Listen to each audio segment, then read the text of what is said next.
your men can have love for the truckie. Beautiful minds, but we love getting ugly. Risk takers with a clover, man, we love getting lucky. You run, we chase fire, I love when it ducks me. Tones go off, house watch, read the address out. 1075, get up off the magic couch. 500 gallons prepared for the baddest drought. Who else you want on the way when disaster's out? Can't even get a little bit rattled when you enter with exit apparel. Mayday, member down, they'll drag you. You won't get this from every Tom, Dick, and Harold, but here's a view from the top floor with Mickey Farrell. Are you ready?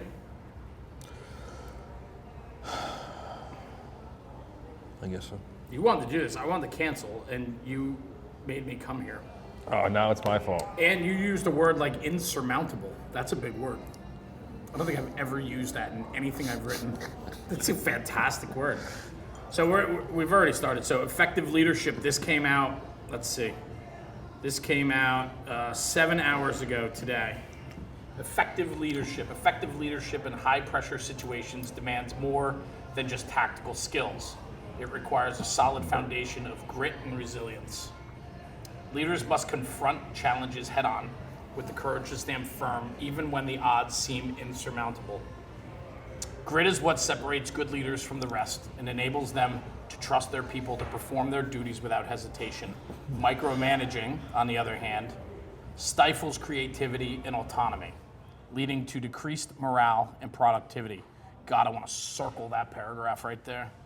When incident commanders focus excessively on minute details, company commanders often feel undervalued and over-scrutinized. This often leads to reduced productivity, both on and off the floor, as company commanders become preoccupied with meeting expectations instead of focusing on the actual work. Fireground micromanagement also hinders the development of leadership skills, preventing inexperienced officers on all levels from independently solving problems and limiting leadership's overall growth in adaptability. Hi. In the end, the ability to remain steadfast and confident under pressure not only sets an example for young leaders, but more so for all the companies operating on the fireground. But what many will never understand from the top down is that it builds a legacy of trust and reliability that defies exceptional leadership on all levels. Bang. Bro, there's so much here. So this is why I love that we get to do this, because I read these in the morning. You're always posting them like first thing in the morning, right? And you put your posts up, and then I always read them. I'm probably one of the earlier people to read them because you don't have a lot of interaction yet on that post, right? In the morning when I read them, because I read them pretty early on. And so I always love, and I always know which one are bangers, like when they come out, right? I know it's like they're poking or prodding, or you're actually addressing issues that we whisper about or talk about, not formally, but informally, right? Yeah. So like micromanaging, I hate the term micromanaging. I hate everything that, and I think a terrible micromanager when I was young. I talk a lot about like maturity and time and experience, and I think with time comes the ability not to micromanage. I think that we are too often caught up in a lack of confidence in our own abilities and skills, and so we overcompensate. But the one message that I read in this is that then our company commanders that are in those positions, that are working for bosses that are scrutinizing every minute on the fireground or every minute in the firehouse, our company bosses become preoccupied with meeting their expectations instead of just letting them do their job. It's a problem. Yeah, it's a big problem. And that comes from, I feel, now that word grit. It's an important word in the fire service. And I believe that when we lose the concept of grit, more or less grit meaning experience, real experience, we lose the ability to trust, the ability to love. And when I say love and trust, I mean allowing your men to do the work. It's as simple as that. And when we hold back guys from doing the work, it ultimately affects leadership. Now, we can read all the books we want, and we've talked about this in the past. Like, there's a lot of great leadership books, but reading a leadership book is not going to make you a leader by any means. No. It's the experience of making those mistakes, collectively organizing those mistakes, and then developing a way to lead your men from experience of mistakes.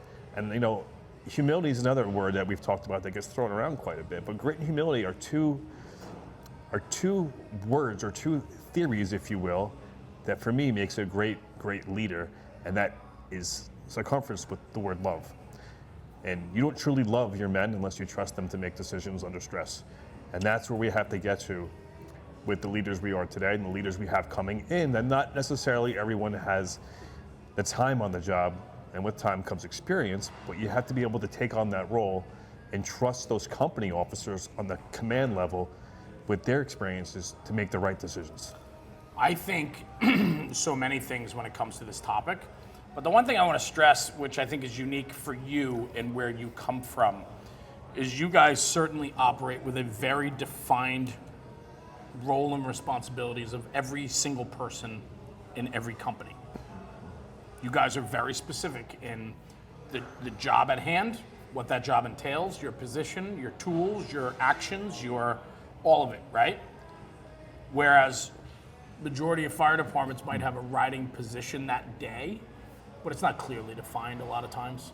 We have a lot of departments where people are struggling to find what their job actually is, and we have a lot of company level bosses or officers that find it to be their job to tell you every single thing that needs to be done on the fireground. Yeah, and that comes from lacking or not truly understanding firefighter IQ. Firefighter IQ is the X's and O's like we've talked about, right? So the argument now falls into staffing. I'm so tired of staffing. I don't care your staffing, you have to understand the game you're playing. As kids, we played 2-on-2, a 3-on-3 pickup basketball game at the park. I think we've all done that. However, we all understand 5-on-5. But how many times did you go to the park and played 5-on-5 as a kid? Not too often because of staffing. Kids were at football, kids were skateboarding, kids were grounded, doing homework, whatever it was.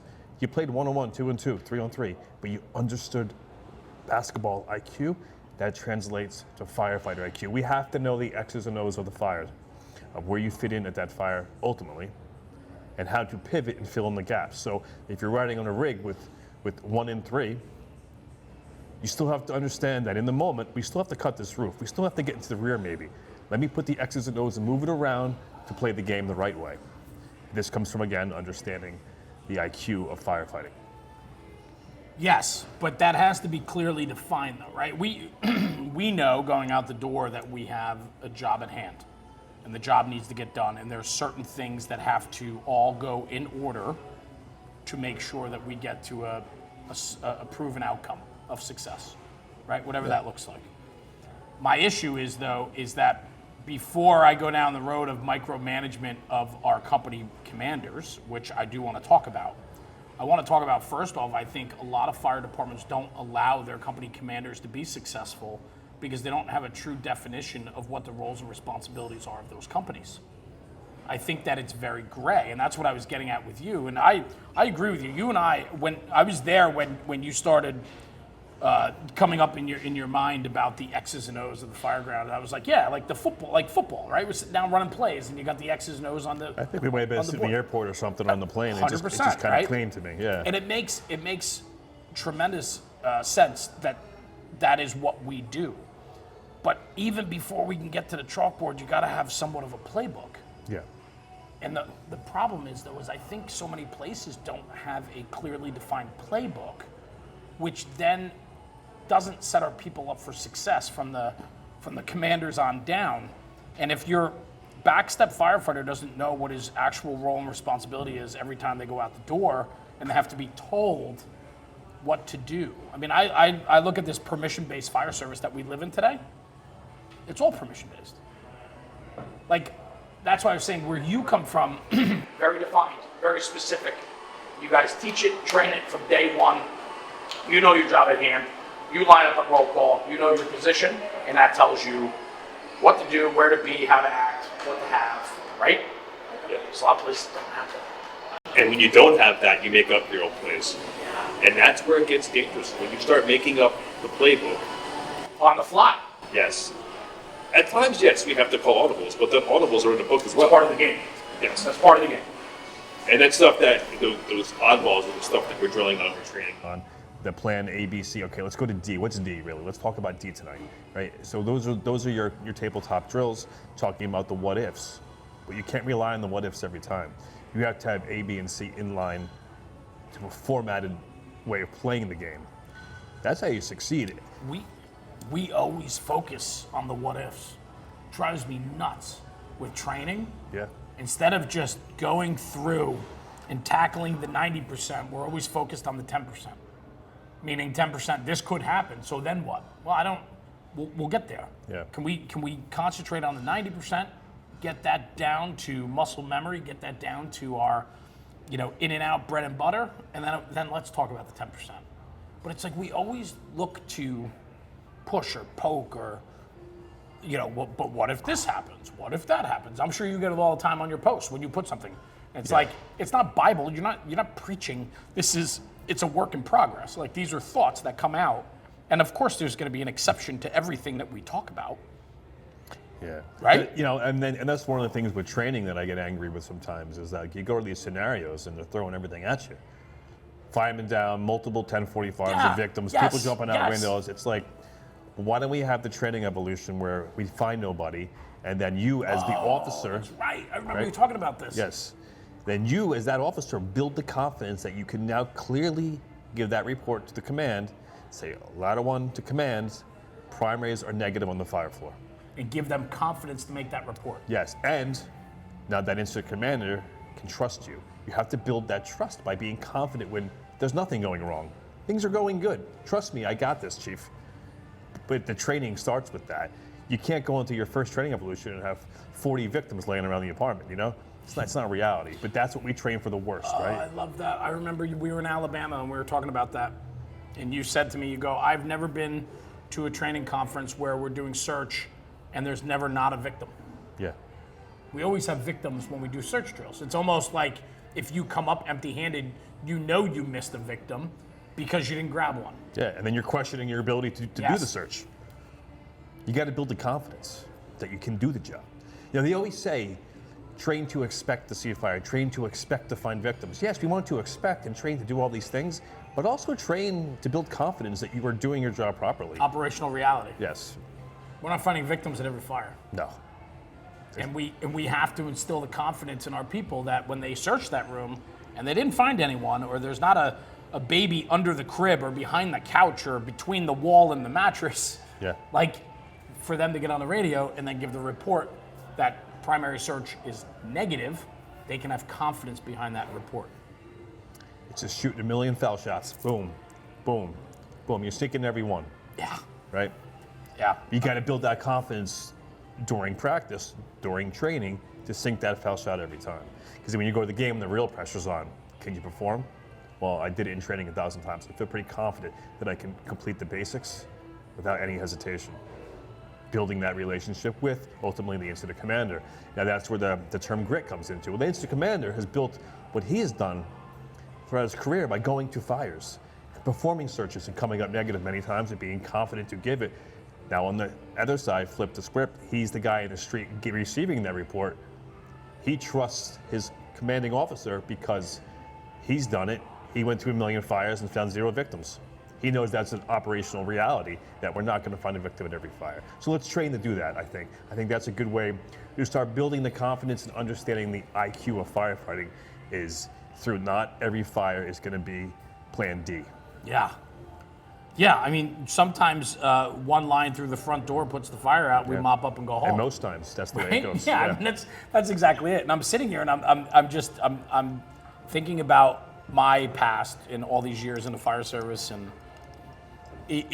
we're always trying to push the envelope in our training to do more and answer more, when we really should be focusing really at the upfront, the bread and butter, what we do regularly, what the commonality is every single day on the asphalt. Yeah. 100%. So I just want to circle back a little bit because I want to get back to that post, right? Yeah, sure.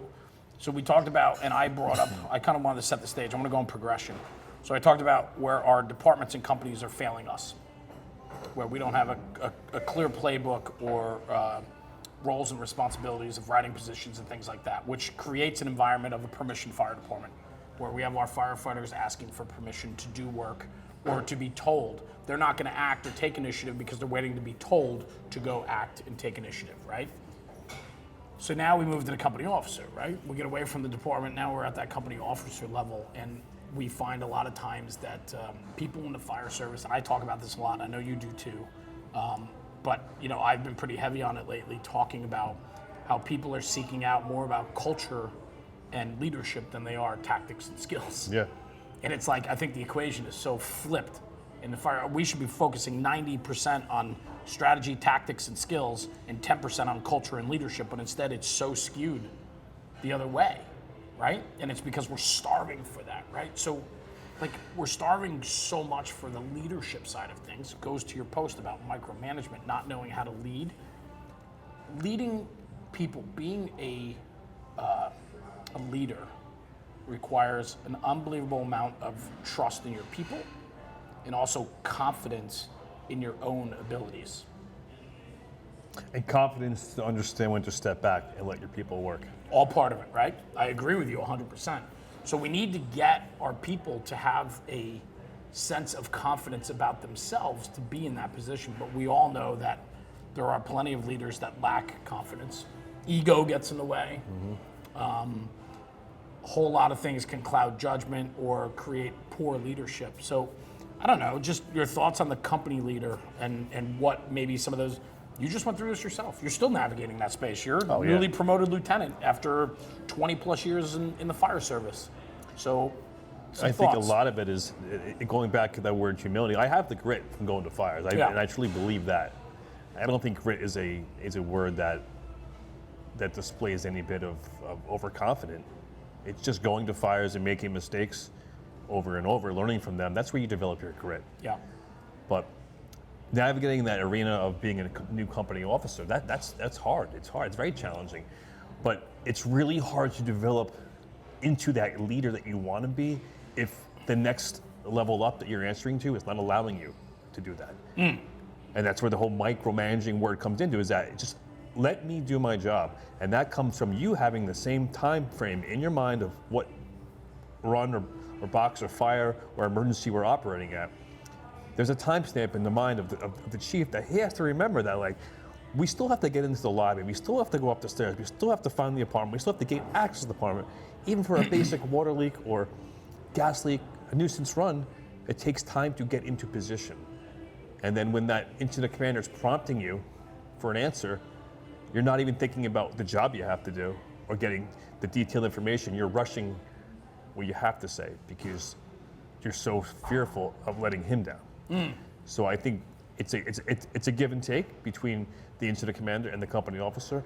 The company officer needs to develop what he can do by learning in real time.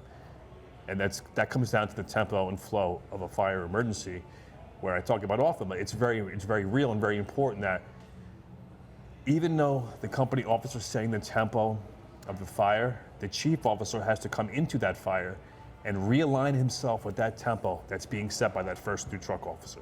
Very important we do that, because he's ultimately setting the tempo of that fire off the bat. The chief's just kind of adapting to it.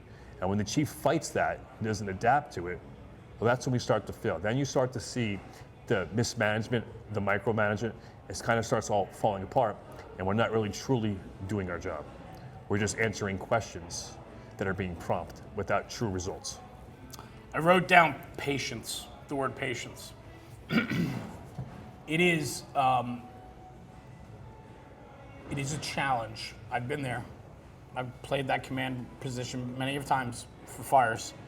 And you're watching that fire progress. You're watching that fire go from one window to two, maybe to a third, watching the smoke from the eaves change. And you know it takes time. Yeah. Patience is a big part of experience, I think. With experience, you learn how to have, I think, more patience. And that's the space between, right? And that's what we don't really talk about in our training a lot of times because of lack of experience. But the space between is simply time. Time's a tool in the fireground, and when we learn to manipulate time, we use it to our advantage. Because we're always losing time in everything we do in life. We know this time is very valuable, but at a fire, we're already set back on time. We have to make up for that time by gaining our position properly, but allowing for that time signature stamp to work in real time. And when you can start to manipulate that and tweak it a little bit, Well, then we start to win. We start to gain that time we lost. Double park car, now we're delayed, now we're losing more time. We get there by gaining position properly, the IQ of firefighting, the X's and O's, moving everything into position, you can start to make up that time. Time is very precious, time is very valuable. We have to be able to manipulate it and move it to our advantage. But that has to come from the IQ of firefighting and the trust between the incident commander, the company officer, and the men working the fire. You say trust. That's a big word. And we say we trust one another. We say we have each other's backs, the brotherhood of the fire service, right? But man, when you have people starving for good leadership, there's an inherent lack of trust throughout the system, right? Yeah.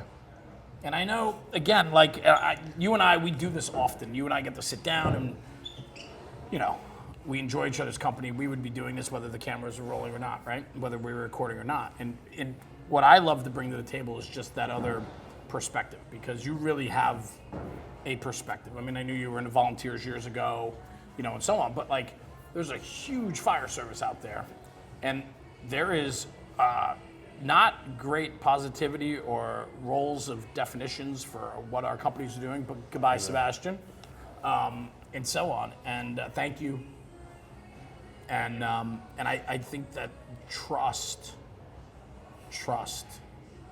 is a challenge at times.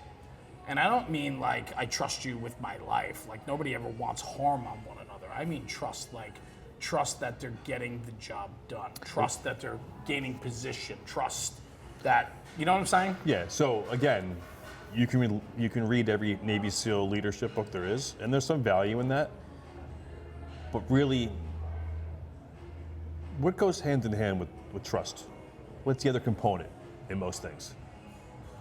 When you trust someone, you love them. Yeah. And when you love someone, Yes. you trust them. Right. You have to unconditionally love the people that work for you. And that comes from not hiding in the office upstairs. That's from being in the kitchen, looking you in the eye and saying, how are the kids? Hey, how's your dad feeling? He's been sick. How's things? Yeah. That's real love. That's where you build the trust. Now the tones go off maybe out the door. Well, we're already ahead of the game because I trust you, because I love you. But there's no books telling you to love each other. That just comes from being human. It's from humanity of the fire service we get overlooked. Do we have to teach that now more than ever? I think so. Yeah. Yeah, I would agree. That's why I said that, right? It's I feel that. I feel that things that we took for granted years ago. You grew up with the FDNY Brothers in Battle videos, the A&E specials, Firehouse, all those awesome shows. I grew up with them too, 80s and 90s, right? We're cut from the same cloth. And you look at what those guys do throughout that video series, that docu-series. They are smiling, laughing, and loving on one another. Yeah. Would we get the same videos today in firehouses across this country? I don't know. No, I think the videos you get today would be more malicious. Not so much the fun-loving breaking balls like we grew up on in the fire service. I feel like it's a lot more malicious. It's a lot more out for one another, individually rather than the team, the family. And I don't know if that necessarily comes from bad guys. I think it comes from the civilians and the politicians pushing an agenda on the brotherhood that they'll never understand. They don't know what it's like to walk into a kitchen for the first time and how uncomfortable that may be. But when you start breaking some balls and you're having some fun, it makes it easy. But the ones pushing these agendas have never had to do that. And that's where we're getting lost, because that's overtaking the reality of the firehouse. The four walls, right? I don't care what goes on outside, downtown, this, that, whatever. It's the men and women behind those four doors, the big red door goes down. That's what it's about. That core nucleus of the fire service begins there. What about, you say agenda, but what about individuals' personal agendas? Because that is certainly prevalent today. And I've seen it more recently probably than ever, obviously, and you as well, I'm assuming. Yeah, I mean, I just told you some stories today. Yeah. The stuff that I'm dealing with that, this would never have happened years ago. I would never have to have this conversation. And I don't blame, it's not the fire service's fault. It's not, I think when it comes to the individuals, we really have to focus on what the individual is bringing to the table for us at our table. And today, I think we're wrapped up more than ever in our own shit. And I think it plays out at the kitchen table. Or it doesn't play out at the kitchen table because nobody's there. Yeah, exactly. The ones at the kitchen table are the senior guys sitting around, or the guys a lot of times whose fathers were firemen and they came around the firehouse and they saw that, they witnessed that. Not always, but those are the guys you start seeing around the kitchen table. People hide. It's so easy to hide today. I wanna stress this, Mick, and I would love for your take on it. Is I'm a firm believer though that we need those 5, 10, 15, 20-year guys to double down on making themselves available because it is infectious. If they would sit there and create conversation and engagement, the others will come. Yeah. I've seen it. I know it. But we got to challenge because sometimes it's easier to slink away. Sometimes it's easier. We were just having a conversation the other day about individual bunk rooms over, one bunk room. Oh, really? Yeah, I was talking to somebody the other day, and all new Firehouse builds are all individual bunk rooms. You have your own space now, and what does that do? What gets taken away from that experience, right? The pranks, the laughter, the farting, the snoring, all that stuff, right? That's like part of it, right? Yeah. So, I mean, we are doing it to ourselves a little bit, but I think that, we might have to work just a little bit harder, but there's still so much good. And there's so many misguided people that think it's so bad, and I want to challenge them to find the good. Yeah. They're still good. It's still the greatest job, paid or volunteer, doesn't Right? matter what you do. It's still it's the fire service is such a special thing. And I don't think we'll ever lose the quality of the men and women that join the fire service. We still really get great people. Yeah.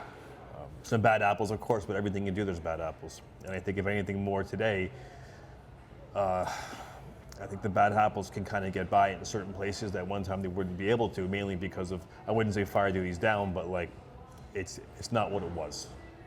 And you're not held so accountable anymore to always make your position, to always do the right thing, because people have excuses and people can hide behind things now. And that's a whole different conversation, but. Well, it is, but it's not, because we started this conversation about micromanagement, company level commanders, incident command, right? And how that works. And like, we have leaders that hide. Yeah. We have whole companies that hide, right? We have leaders that hide. We have people that hide behind their bosses. We have bosses that hide behind their people. We have, how many guys are taking it on the chin for another guy and not just selling them out down the river? Yeah. Who's taking a moment to pull the guy aside and correct the behavior so it doesn't need to go any further? I just, a podcast that launched yesterday, Jimmy Berry out of Orange County, Florida. Great dude. He's been a lieutenant for quite a while now on a very busy truck company down there. He's got almost 22 years, I think, in the fire service. He's got like 21 and a half years. He's like, I've never written anybody up. He's like, we take care of it. There's something about that. Yeah. You don't write guys up on this job. Right? You don't. There are other agencies that do that within Sure. public safety, not the fire department. At least not where I work. It's not even the vocabulary. It's just like, you have a red pen, you hide it. You don't even want the brothers to see you have the red pen. You know what I mean? Like, I do, I get it. And when he said that yesterday, I was like, yes. I'm like, that's what we need more of. But man, I talk to people and it's all about CYA, man. Cover your ass. Like, if that guy's out of line, you gotta document it. You gotta write it. I'm like, well, why don't you address it with him first? yeah. Right? I mean, obviously there's severity of it, right? I mean, anybody can hear this and be like, oh, but obviously, right? If it goes above and beyond, or it's something that needs to be reported or addressed, it's reported and addressed. But if it's a fireground issue, attitude in the firehouse issue, something like that, that shit gets addressed. It needs to be addressed. And it gets addressed to the senior members. It never makes it to the company officer. And if it does, it's too late. That shit should have been dealt with long before it ever gets to the office upstairs. And that's where we're losing that. That's one thing we are losing, that guys are going to the officers with problems. Never come to your officer with a problem unless it's a real problem. Go to the senior man. There's a pecking order within the ranking file of firefighter, because we're all the same as firefighter, but there's a pecking order. There's middle management. So if you're a probie, You go to the senior probie. If the senior probie can't help you, the senior probie will now go to middle management, that 8 to 10 year guy. If they can't help you, then they bring it to the senior guy. If the senior guy can't figure it out, which 99.9% of the time they can, he's the only guy that goes upstairs and goes, "Hey Lou, you got a minute?" And it's talked off record. But it's dealt with. Never gets to writing anyone up. If you're working in a place where people are writing each other up, find a new place to work. Yeah. Yeah. That's it. I agree. I think the investment of the people, meaning, they're invested to make sure that the place runs at its best. And it doesn't need to go up the chain like that so quickly. It can be dealt with. And I think what we have to do, though, and what doesn't get done a lot of, it certainly does in your job, but I'm sure it's even changing there. But it's changed a lot in the landscape that, a lot of people complain they don't have a senior man anymore. They don't have people that have that invested interest to be that informal leader to take it by the hand and address it. And I've seen it firsthand where one individual creates a policy change. Whereas if they just address the one individual, we wouldn't have to change any policies. Yeah, well, we're just reactive in the fire service. Everything we do is reactive rather than proactive. From line of duty deaths to how we change our tactics to basic firehouse living. Reactive, not proactive. Right. And that is super frustrating where we have had something in place for all these years. And instead we have a management that middle management or upper management won't address an individual, but they'll address the whole.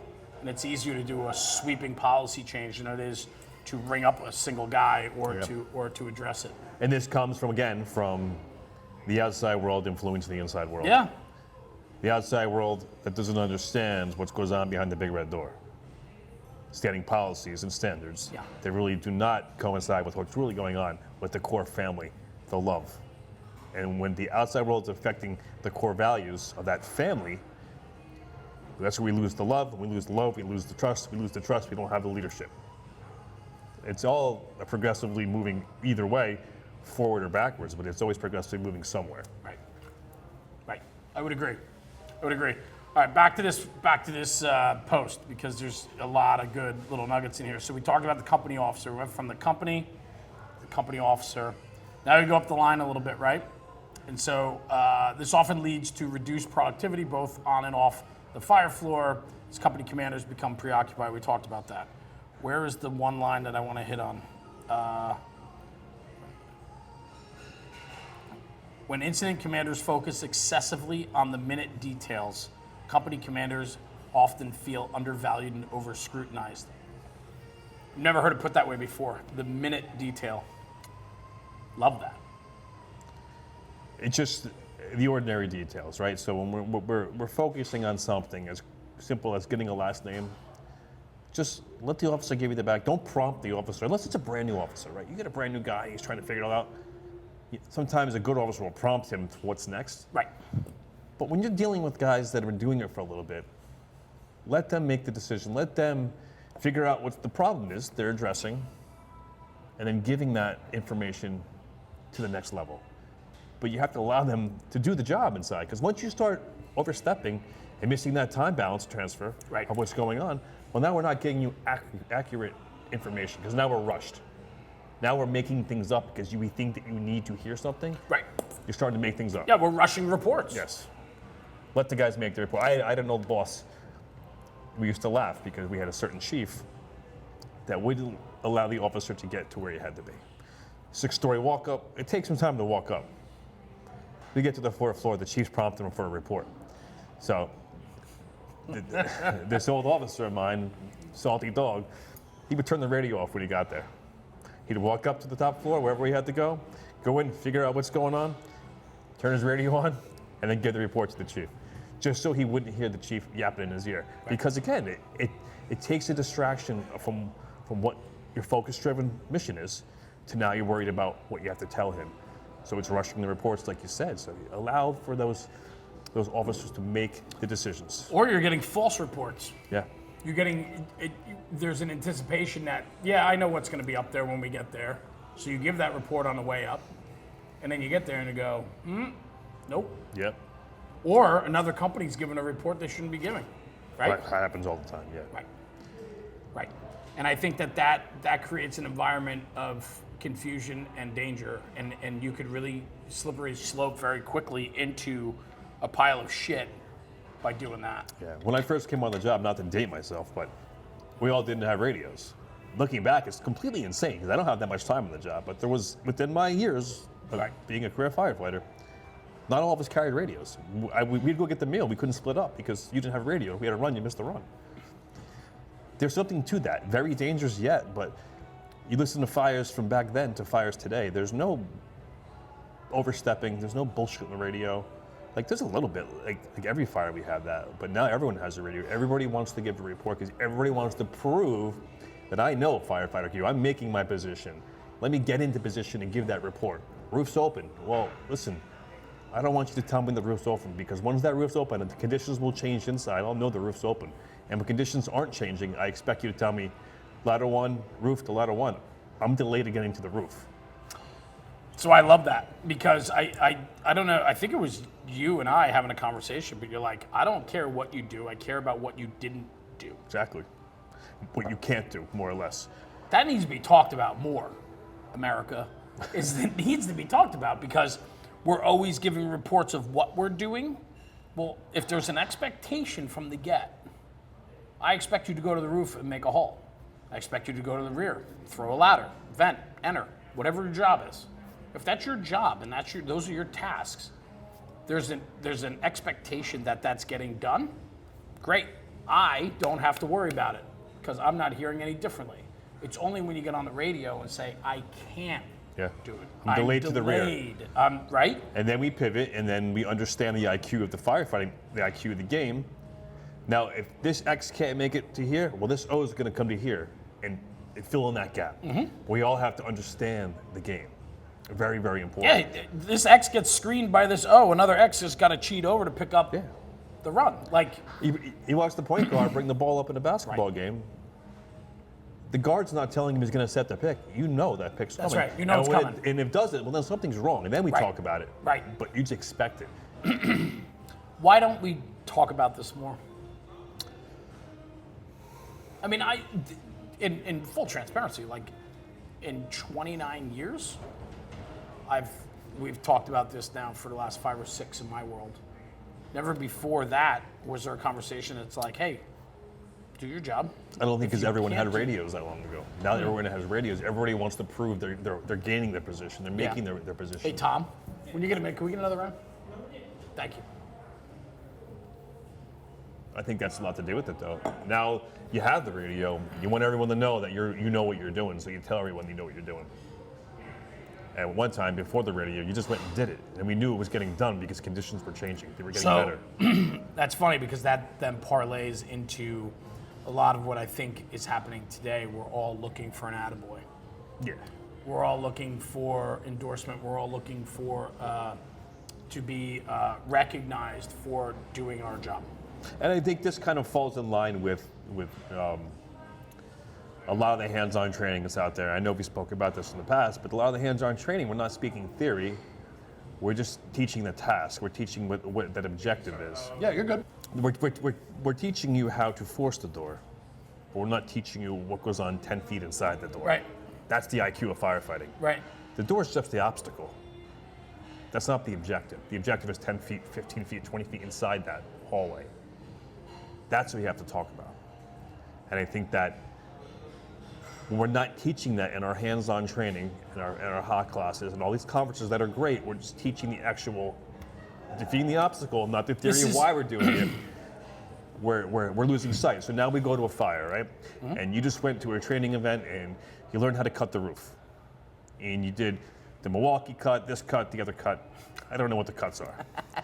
I don't cut big roofs. But when you do that, now you go to a fire, you catch a fire a week later, and you say, you know what?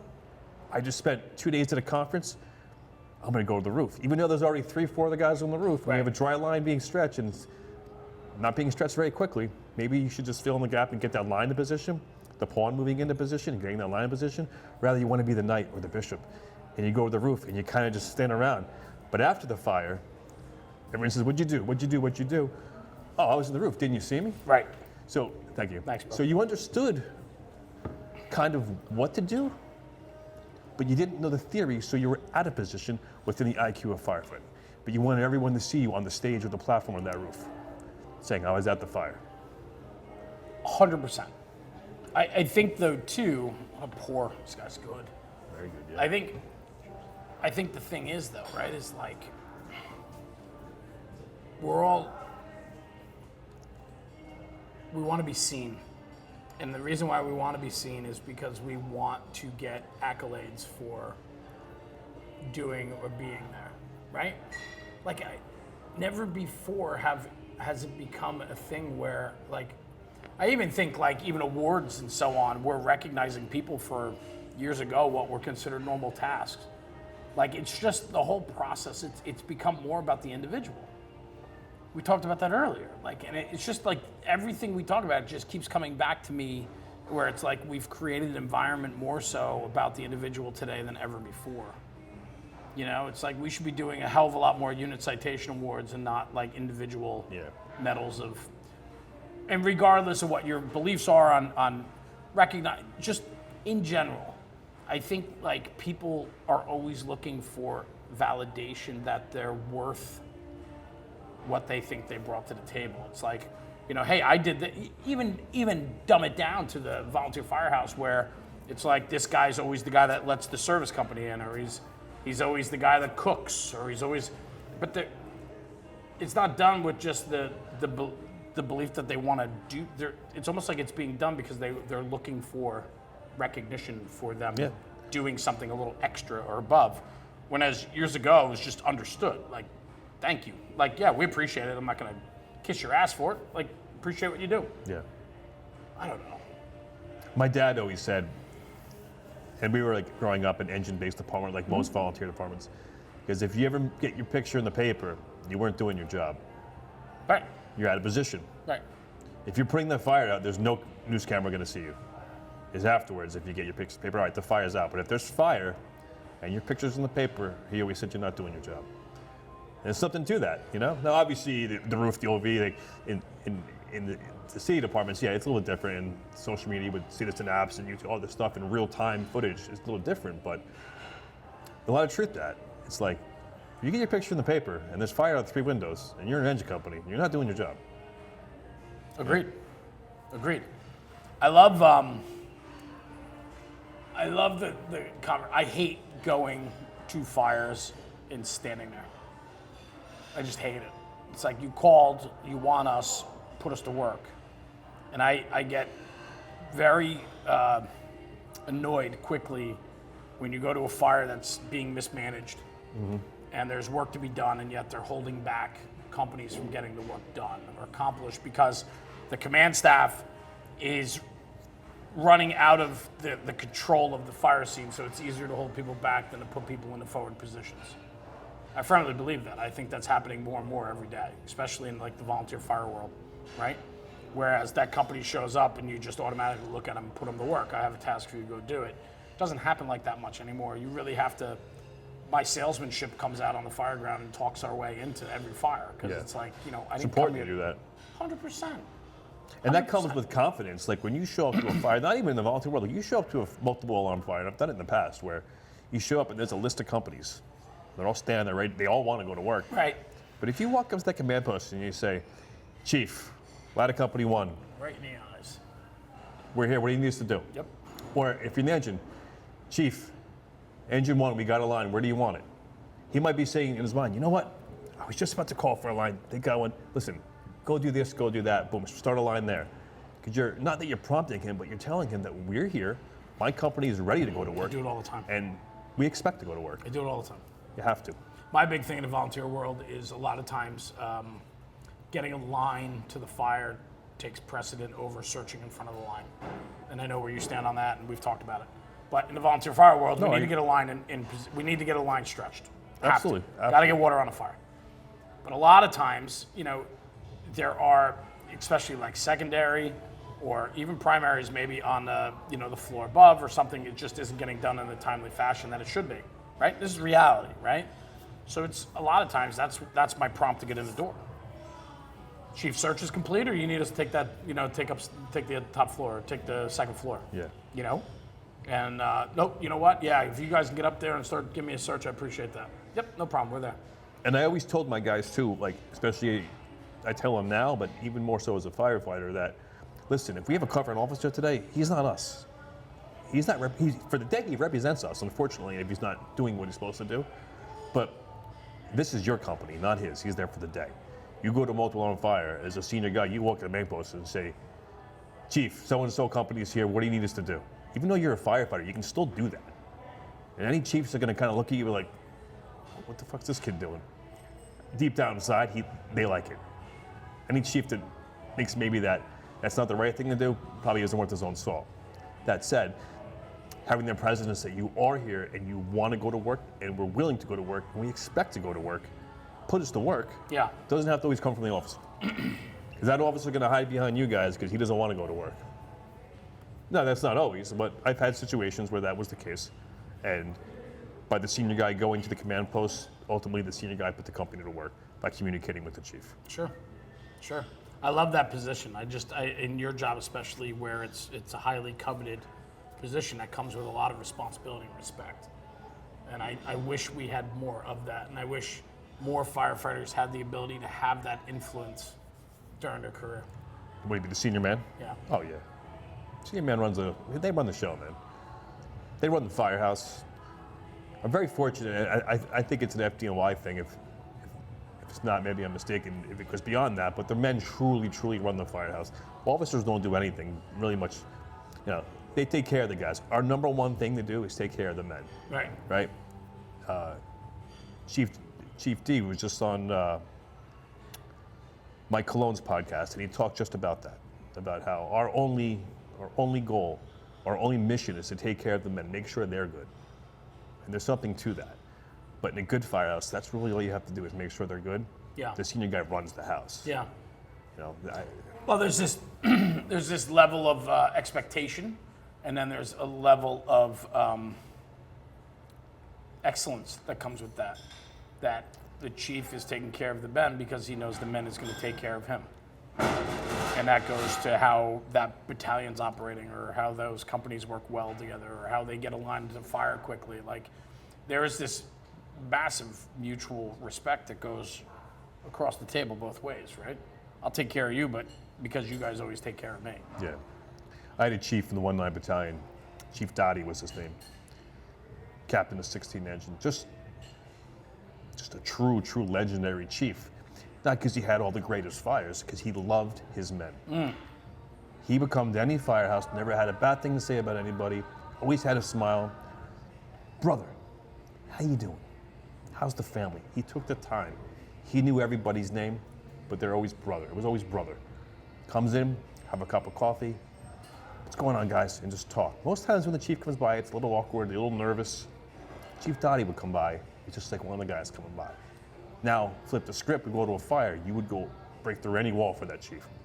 Hey, listen, I need you to work Christmas, 4th of July, Easter. You're in every, chief, anything for you. Anything you want. And that's just the guy he was. And I always said, if our job ran with chiefs like him on every level, it would be a flawless job. Yeah. Flawless. He was a flawless chief. Takes buy-in, right? I mean, like, that's a chief that doesn't focus on himself. He's focusing on his people. Yeah. Because he knows that his people will make him shine. Yeah. You got to go all in on our people. You said it before, like trust and love, right? Like, what's the other end of trust? It's love. You got to truly love, what you do. I think there's a couple of things you have to love. You got to love what you do. You got to love the institution of what the fire service stands for, and the sacrifice and work that comes with that. You have to embrace that and love it. And then you got to love the guy that you're riding next to. Yeah. I think those things absolutely matter. And you put it all together, right? Love, trust. Basically, it's just good character and humanity. Yeah. And that's what this job's about. And that's what, I don't know if we're necessarily losing, but we're being challenged in the fire service in general to keep those core qualities, right? So when a guy wants to transfer to a new company, right? I don't care if you're from the busiest truck in the world and you want to come to my company for whatever reason. It's almost like, okay, you worked in someone's truck and this many fires on your belt. Are you really a good guy though? Do you have a good character? Do you believe in humanity? Can I sit down and have a beer with you? Because if not, then I don't care how many fires you've been to. That's the guys I want to work with, right? It's not about the fires you go to. It's truly about the men you go to fires with. And we have to remember that. We're so quick to jump around to try to chase fire sometimes. If we just stop and realize, you know what? I got a really good thing here. Let me just dial it back, enjoy the moment, trust the process that I'll end up where I'm supposed to be in this job. Because good guys, like I said, always gravitate to great places, but you have to allow it to happen. It's like a fine wine. Pop the cork, let it breathe.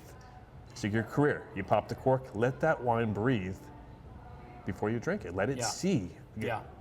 You know, it's just, I don't know. Good guys gravitate to good places. You know, you look at like squared away companies, everybody in that company subscribes to the mission and motto of that company, and they don't, those companies weed out people that aren't meant it goes to be both there. ways, yeah. If you're in a company and you're not buying in, you will eventually find your way out of there. You're gonna buy your way out, yeah. Absolutely. You can't hack it. No. You can't hack it. I mean, And it used to be the years of, you can't hack the fires, right? Okay, then you go. But today, with a little bit of less fire duty down, I actually believe fires are up, but that's a debatable topic. But the consistency of fires are down. So people can kind of hang out in these companies where they don't necessarily belong, where they would ever be able to hang in the past. And they're kind of getting by on the coattails of the guys that came along before them. So never ever ride the coattails of the brothers and sisters that came along before you, that built that company, that built that pride, because you're ultimately detrimenting the future of that company and what those guys have built for you. So eventually those guys, they wean out. Even with the lack of fire duty in some of these areas that at one time were completely on fire, that are slowing down, still great companies with great tradition and great senior guys. People can hide there, but eventually, by not buying in, you will buy your way out, like you said. I mean, this is a stupid question because I know the answer and I know you, but how important is it though, the integrity and the integrity of your company or the reputation of a company? I mean, I know where you stand on that and so on. And, I wonder how often people are okay with throwing your own company under the bus or not being proud of where you ride or what who you are. And I think that's a problem too. And I know with you, and all of that truly matters, and you're very proud of your lineage and where you came from and the companies that you worked for, and so on. But there are people in this world that doesn't mean much to them. I think a lot of it is resume builders. People go to these companies for their resume, and they're moving on very quickly. But they want to wear that collar brass, on St. Patrick's Day or on Middle Day, or they go to a funeral and they look down and they say, you know what, look at this, look where I'm from. But you're really not holding the traditions and values of that firehouse. I think that happens a lot, but it's very important that if you have those guys, I don't think we should abandon them. I think you should really, really try to teach them, show them this is how great the job can be. You think they're just misguided? I think they can be. So this goes back to firefighter IQ, right? So we're talking a little bit of culture, but let's flip it to the tactics side. Like, okay, you're not buying into the culture because maybe you weren't shown the right way. And that happens sometimes. For whatever reason, people slip through the cracks sometimes, right? Are you born with a firefighter IQ? Are you born with culture? No. Like, some of us grow up around it, so you're more in tune to what's going on. But the ones that have no experience with the fire service, I think a lot of times get lost in the mix because no one's taking the time to show them. Yeah. On the fire side and the culture side. So, are you born with firefighter IQ? I would say no. I think you're born with understanding teamwork, understanding positioning of whether it is firefighting or sporting or whatever it may be. You understand kind of where to fit in, whether you're working in the bar industry, pulling beers, and you're the guy behind the bar getting the ice. You're seeing we're low on ice. Let me get this. Let me clean here. But you're filling in the gaps. That doesn't necessarily go into fires, but it's understanding everything works together, right? And if one guy is holding back here, or one girl's screwing up here, the bartenders aren't going to make any money that night. A lot of the behind-the-scenes stuff, but we have to be shown that. So that can start at an early age. I want young firefighters to come from the restaurant industry or the sporting world. I don't care if you were a fireman in Baltimore, Boston, Chicago, and then you come to the FDNY. I don't give a fuck. I'd much rather you say, you know what? I bartended and bar backed for 10 years, and while I was doing that, I was playing hoops and playing basketball, trying to become a professional basketball player. It didn't work out. Here I am. I'm in the fire service. Boom, I'll take that guy and make him a fireman. Yeah. Because he understands where to fit in. Yeah. He understands teamwork. He understands failure. Very important. That's the good character in a firefighter that I'm looking for to work with. Yeah. You and I have had a lot of great conversations over the years, and I started smirking and smiling. I don't know if you saw that or not when you started talking about the bartenders and the barbacks, because one of my favorite conversations that we recorded and didn't make it because the audio got corrupted. Yeah. But one of my favorite conversations that you and I have had was when I was talking about being able to read a room. Yeah. And you brought up a bartender, and I said, yeah, we'll take it a step further. It's not just the bartender, but it's the waitress, and she's sleeping with this guy, and he's outside smoking a butt, and then this guy wants her, but she doesn't want him. She's with, like, being able to read that and pick up all those. That was one of my favorite conversations you and I have ever had, and we brought that back to the firehouse, and that absolutely parallels exactly with what you're talking about. I love just going to a bar by myself. Yes, agreed. And just sitting back and watching. Just watch.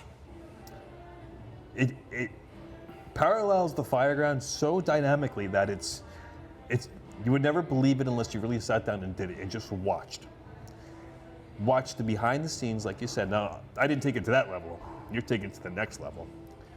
I'm just taking it to positioning, the X's and O's, the bartending IQ, right? Yeah, 100%. Knowing, like, I'm pulling this beer, but I cross the room, I see this guy, he just stand there a little too long. This guy's a bit of an asshole, he's gonna wait a few minutes for his drink, right? But kind of like as you do it, you see good bartenders doing that, you know? That's a good fireman. He's looking, okay, that's getting done, I gotta take care of that. It all comes together, you know? They talked about a bartender. Why does a bartender always stand there and clear the water spots off glasses?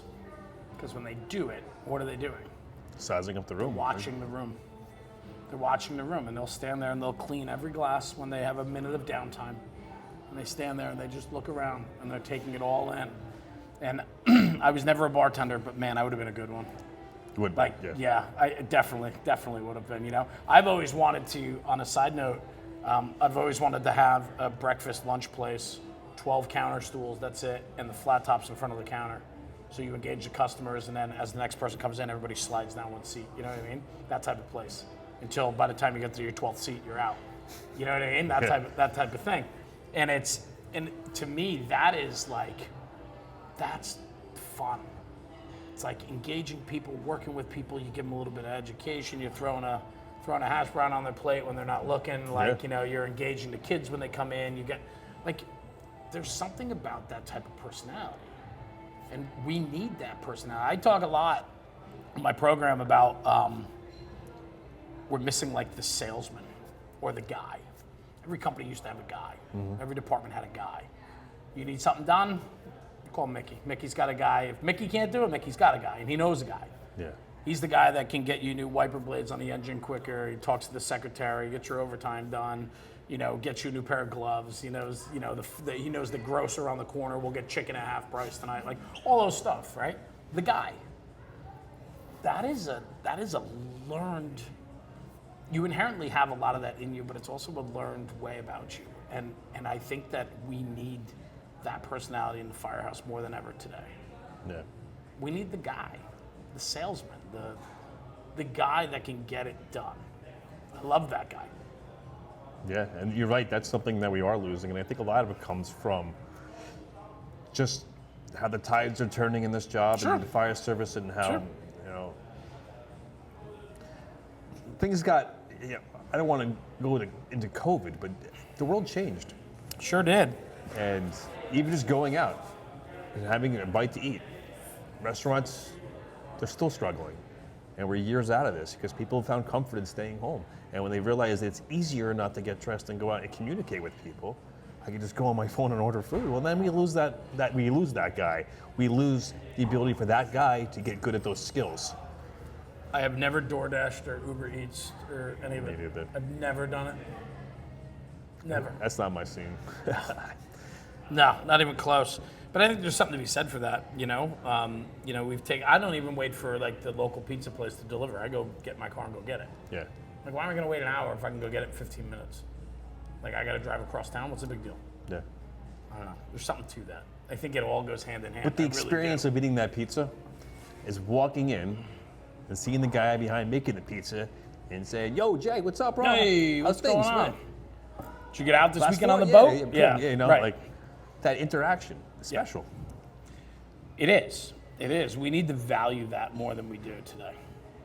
Yeah. I was listening to a podcast the other day, and they were talking about spies, and they were talking about how there is like the CIA has like part of their teaching and programming is like the ways of American people, and one of the things they said was we're overly engaging, where we we're aggressive in our position of saying hello and engaging people. Spies are. No, Americans. Oh. So like it's a Western thing. It's a Western thing. So like really interesting was Western people from America, from the West, they typically lean against the wall or doorway when they talk. I do it all the time. Yeah, me too, yeah. I do it all the time. I catch myself doing it. I'm thinking, why do I do this? I'm conscious of it, yes. I'm like, I'm going to lean against the door frame and then I can do this, you know? Yeah. And I'm like, why do I do that? And they said that is very much a Western thing. But I was talking about the engagement part of it, and I was like, are Americans really that way? Because I never heard the word introverted like I do today. And I'm like, are you really introverted, or is it just an excuse? It's the same thing with like the word anxious today. Everybody's anxious. Or do you just have some nerves? Yeah. Like I grew up and you were nervous. Like if you had to perform in a school play, or you had to take a test, or a spelling bee, or publicly speak. You're not anxious about it. You just have some nerves. No, yeah. I think that's where a lot of misdiagnoses come from. Is from these people making excuses for feelings that they don't really know how to explain. Yeah. We've given them titles. Yeah. And then with titles comes entitlement. I think that's a big part of it. Yeah. I really do. So, well, your post was awesome. I enjoyed it. I enjoy every one of your posts because I know what goes into them, and I know how involved you are with the writing and making sure the verbiage is correct. But I think that really matters, right? If you're going to put out the type of content that you enjoy putting out, it has to be vetted and thorough. Yeah, I mean, you're right. And all that writing I do, it's mine.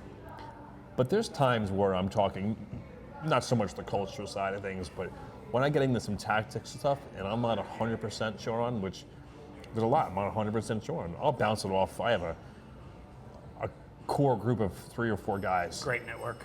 That I can say, hey, what do you think about this? Yeah. Or if I'm even just before I even write. Right. We could just normal phone call from work for an hour with a couple of friends of mine, and next thing we're just throwing ideas around, and then it sparks an idea for a post. So it's already vetted sometimes before it even gets into writing, because it's just a conversation we're having with guys that we're bouncing ideas off each other. Hey, I had a fire the other day. What do you think about this? Yeah, that works. Try this, or I've done this, and all kind of comes together. But like with the influx, man, there's been so much content out there.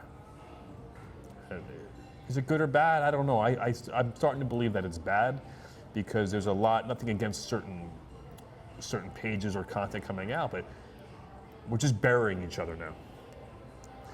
The good stuff, the bad stuff, there's a lot of it together, but it's being buried. We have to, the consumer, the firefighter, has to weed through a lot of. I was going to do a post the other day. I still want to do it. I've been wrapping my own opinions around it, but just the word noise. Yeah. I feel like there's a lot of noise.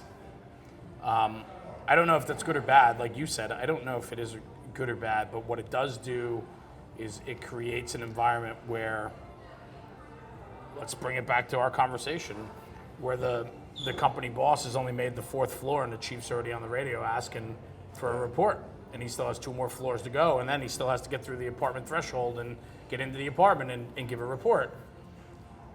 It's noise. Until you can get there and give that report, everything that you're being prompted is noise. Yeah. It's noise.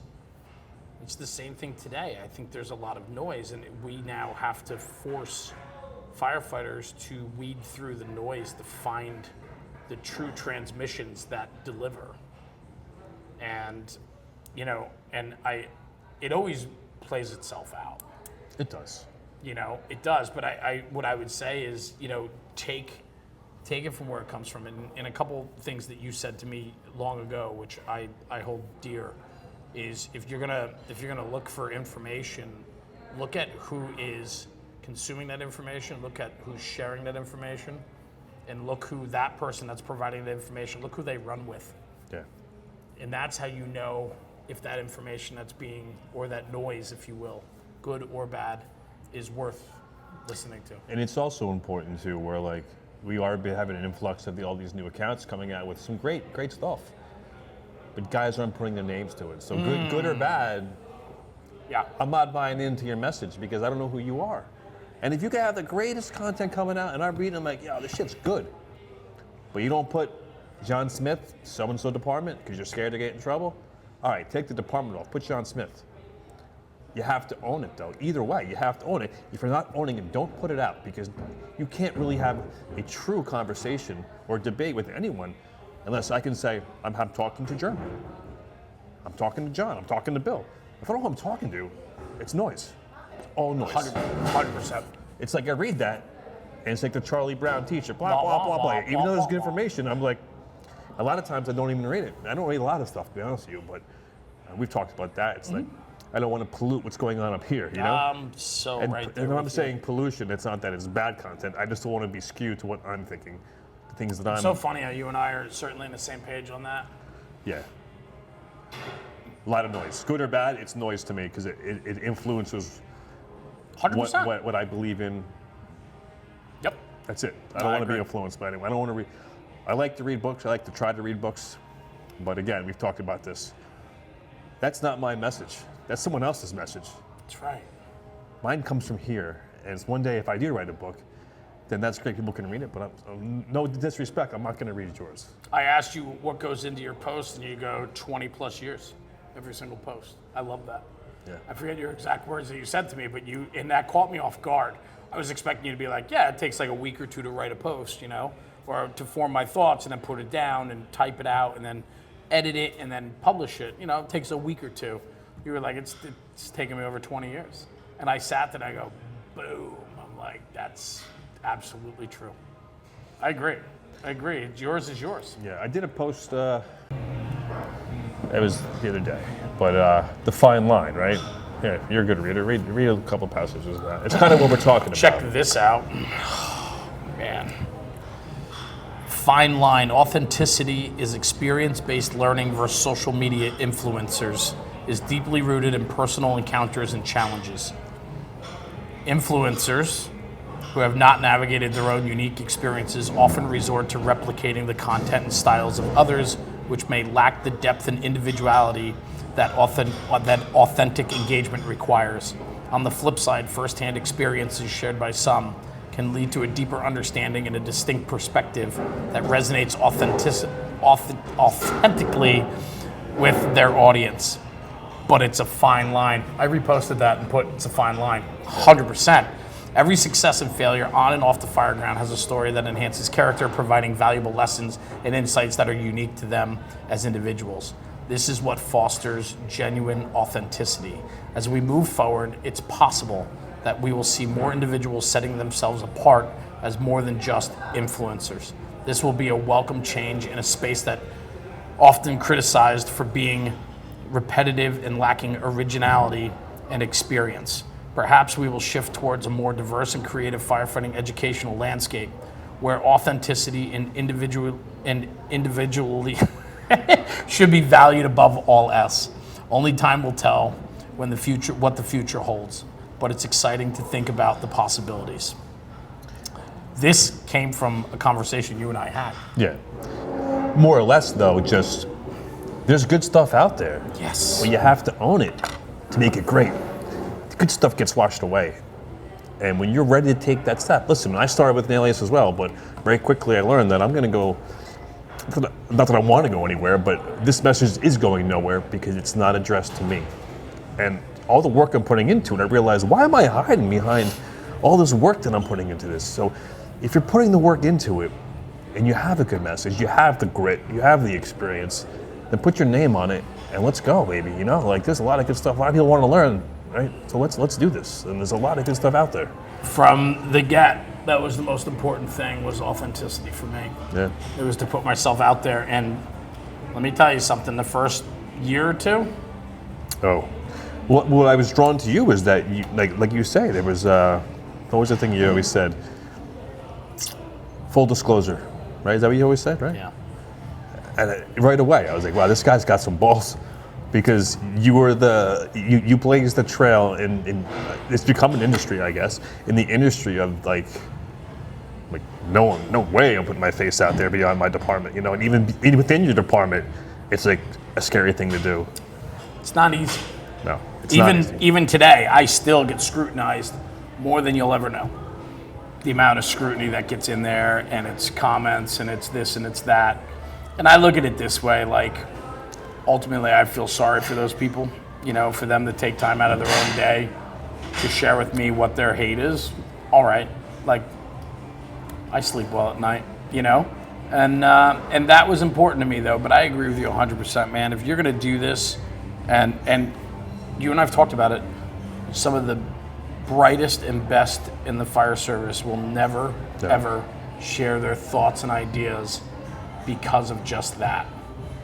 Yeah, and a lot of that panel or that board that I speak to often, daily, they're the guys that'll never do it, but like they're getting their message out through me a lot of times, and it's like we're talking about ideas, you know? Yeah. So it was hard for me to be the representation for those guys, but once I did it, I look back at times, but just as you know, I get scrutinized all the time, but like, how many times we send stuff to each other, this is what it's about, because we get a message from someone, right? It's true. Well, it's true. It's daily. We're sending each other something, right? Yeah. So it's paying off. I agree wholeheartedly, and I would say this too, that people that listen to this is like, you could have an unbelievable brother or sister in your department that just has so much to share and so much experience to pass on. Give them the opportunity. You know who that person is. Lend an ear to them. It doesn't have to be social media. It does not have to be. It can be just... Some of the most amazing people I know don't even know what National Fire Radio is. Yeah. They're not on social media, and they don't need to be. They don't want to be, and that's perfectly fine. But they still have an incredible message to share, and you need to sit there and allow for them to pass it on. And there's thousands and thousands of those guys in this country in the fire service. Everywhere. They're everywhere. I keep meeting them, which is cool, right? Like, that's the selfish part for me with National Fire Radio, is it's open doors to meet all these people. Yeah. Oh, I value it more than anything. I really do. Anyway, I'm done. We're done. We're out of here. Yeah, sounds good. Finish up. Cheers, brother. Thank you for joining me once again, man. Thank you. Good stuff.